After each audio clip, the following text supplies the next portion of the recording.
Mimi ndiye pekee ambaye sikujua pundamilia wanaweza kuwa wakali sana. Wanyama hawa si wazuri na wapole kama wanavyoonekana. Hebu tuingie katika upande wa porini wa pundamilia. Kwa hiyo, unafikiri pundamilia ni farasi wazuri tu waliovaa pajama? Fikiria tena. Pundamilia ni mmoja wa wanyama wakali zaidi barani Afrika. Wanaweza kuuma kwa nguvu ya kutosha kuvunja taya ya mamba. Si utani.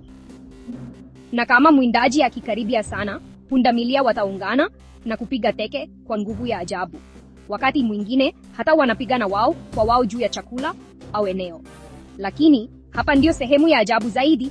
Mama pundamilia watawaficha watoto wao kwa siku nyingi mpaka mtoto ajifunze muundo wake wa kipekee wa mwili.